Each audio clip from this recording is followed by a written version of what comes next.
Direto ao fato, com Álvaro Martim Guedes. Olá, aqui é o professor Álvaro Martim Guedes, da Unesp, aqui em Araraquara. O que tem dominado o noticiário nos últimos dias são as questões de cobrança de impostos, né? Por parte do governo brasileiro, com aplicações financeiras, imposto de renda. Isso está dominando o debate, porque leva à questão de quem paga a conta do Estado. Pois vamos lá. Houve uma reunião recentemente entre lideranças do Congresso Nacional e representantes do Ministério da Fazenda com relação à cobrança do IOF, e de lá uma série de acertos foram estabelecidos. E recentemente, agora na quarta-feira passada, houve a publicação do decreto 12.499, né, no dia 11 de junho, que estabelece a diminuição do valor do IOF no crédito, prestar atenção, diminuição do valor do IOF no crédito, diminuição de impostos, aumento de cobrança do IOF para aplicações na Previdência Privada. Mas vamos aos números da Previdência Privada que aí estão, né? São para aportes de aplicações na Previdência Privada acima de R$300 mil. Você que está me ouvindo agora sabe o que são R$300 mil de uma aplicação financeira até 31 de dezembro.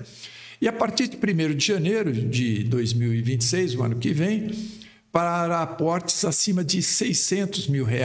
Estamos falando em valores de grande volume. Então, vai ser cobrado de quem, naturalmente, detém condições para pagar, não há dúvida nenhuma.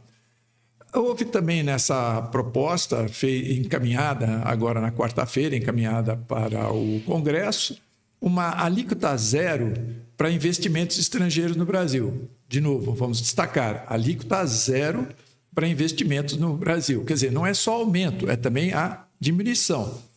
Mas há o aumento da alíquota para juros sobre capital próprio de 15% para 20%. Vou destacar isso mais para frente. O que vem a ser juros sobre capital próprio, o que significa essa cobrança. Há também uma taxação de letras de aplicação de 5% de IR. Anteriormente não havia nenhuma taxação, então aí está aumentando a taxação de imposto de renda. Há também uma unificação de alíquotas do imposto de renda em 17,5%, né? Antes ela variava de 22% a 15% e encontrou-se uma alíquota média. Há críticas sobre isso. E também uma elevação de alíquotas sobre o faturamento das bets, as apostas que são feitas em jogos, e a elevação sobre o faturamento vai de 12% para 18%. Não é? As aplicações das letras que eu comentei agora, elas hoje têm um valor total, novamente as informações que estão sendo dadas pelas notícias, mas de 1,7 trilhão de reais, né? E desse valor que estão nessas letras, não se cobra nada de imposto de renda. Então, faça as contas, 1,7 trilhão de reais sendo aplicados, dando rendimento, sendo apropriados e não se cobra nada de imposto de renda. O que informam essas notícias, né, com relação a essas letras, diz o seguinte: 973 bilhões desse 1,7 trilhão pertencem a pessoas físicas, a pessoas, seres humanos. Essas pessoas somam 4,5 milhões de pessoas. Então, esses 973 bilhões estão em letras de crédito agrícola e letras de crédito para financiar moradias, né?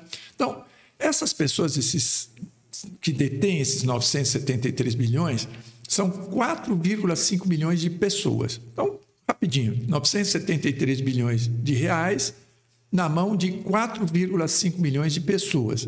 Numa conta rápida, numa divisão aritmética, cada um desses investidores tem, de próprio investimento, 216 milhões de reais. E não pagam nada de imposto de renda sobre isso. Depois tem também uma das medidas que é sobre os juros sobre o capital próprio, que não pagavam imposto. Mas quando o proprietário da empresa empresta para a sua empresa e a empresa paga depois para o proprietário da empresa os juros, esse valor dos juros, que é do proprietário da empresa, são dedutíveis da receita. Se são dedutíveis da receita, diminui o lucro, portanto, vai pagar menos imposto. Então, para ficar bem claro, eu empresto para a minha empresa, ela me ressarce com juros, esse valor dos juros diminui a rentabilidade da empresa e ela paga menos imposto. Veja, é uma conta rápida de uma maneira de eu me beneficiar sem ter que pagar imposto. E também essas notícias todas que estão sendo dadas sobre essas questões de impostos afirmam, e isso eu ouvi em mais de um analista, que a maior bancada parlamentar hoje no Congresso Nacional está vinculada às bets, às apostas. É estranho, não é? Parlamentar defendendo bets. Estranho porque é o seguinte, cadê o interesse público? É um interesse particular que naturalmente lhe convém e seguramente está ganhando alguma coisa pessoalmente para defender que essas bets não paguem imposto. Resumo da ópera de toda essa discussão. O que nós estamos vendo? Nós estamos vendo gente com muita concentração de renda, que movimenta muito dinheiro e que se recusa a pagar imposto. Esse é um lado da história.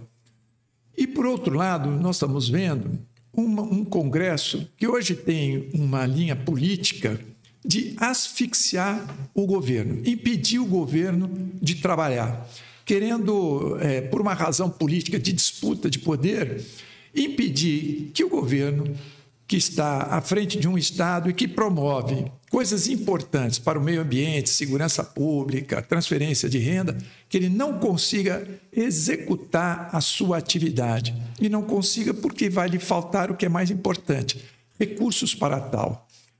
Embora eu tenha trazido aqui vários números, várias questões, você que está me ouvindo pode pesquisar depois com maior detalhe tudo que eu afirmei aqui, o importante é perceber o que está de fato em jogo. Quem tem condições de financiar o Estado não quer financiar o Estado.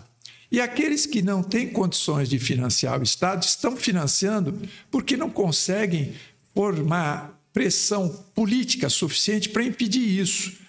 Então, quem está com uma renda baixa continuará a pagar muito imposto de renda. Quem tem renda alta paga pouco imposto de renda.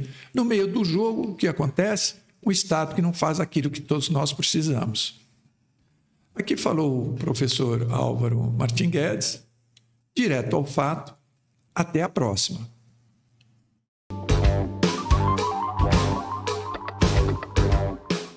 Direto ao fato, com Álvaro Martim Guedes.